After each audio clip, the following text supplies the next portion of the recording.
So continuing on from our discussion of the conditional, let's look at a particular form of deduction called modus ponens. And this is bringing us towards what we have to do for a proof. Okay, so it's helping tell us what the proof structure is going to be. Okay. Now, once we know an implication, P implies Q, is true, we want to use it. Okay? As part of the point of proving theorems, proving implications, is we need to use them to tell us stuff about stuff. So let's think about the statement P implies Q and the truth table of P implies Q. Well, if we know P implies Q is true, and we also know that the hypothesis P is true, well, by our truth table, because this is true and this is true, the conclusion can't be false. Because we know P implies Q is only false when P is true and Q is false. And that doesn't happen. So if P is true and P implies Q is true, then Q must also be true.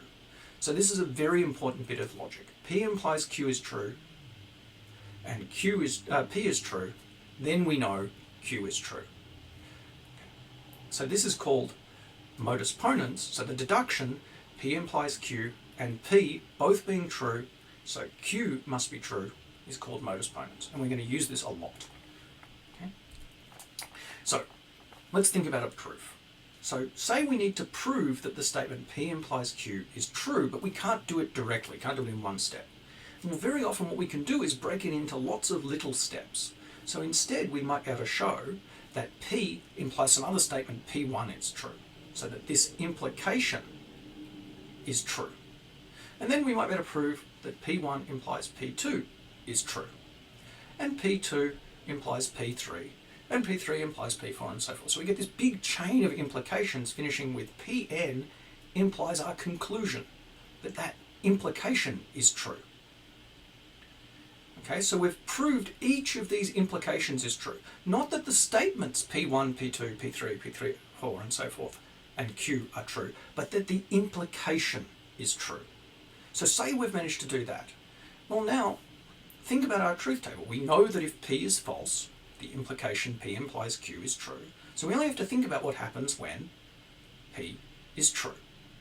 So what happens when P is true and the implication P implies P1 is true? Well, then we know then we know P1 is true. So if P is true and P implies P1 is true, then P1 is true. And since P1 is true, we know that P2 is true, which means P3 is true, and so forth. And we know that Pn is true, so Q must be true. Okay? So by chaining together all of these implications and making the assumption that P is true, each of these intermediate steps is true, and so we know our conclusion is true. So Q can't be false, so the implication is true. And this is the structure of many proofs that we'll do in this course. Okay? So here's a typical proof structure. Result, if P, then Q. Well, our proof, we'll put it in a box, or we'll title it with proof or something. We'll make it very, very clear to the reader, hey, the proof is starting here, and at the end of the proof, I'll know where it is because I'll put it in a box, or I'll put a little square down the end, and so forth, just to denote proof starts here, proof finishes down here, and our proof will have the structure. Assume the hypothesis P is true. We see that P implies P1. From this we know P1 implies P2.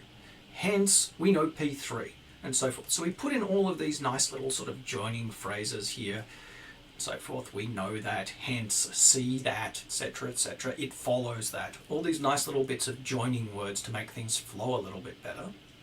But we start from the hypothesis is true, we prove these intermediate implications and get ourselves down to, this statement implies Q is true. And from that we know that Q is true as required.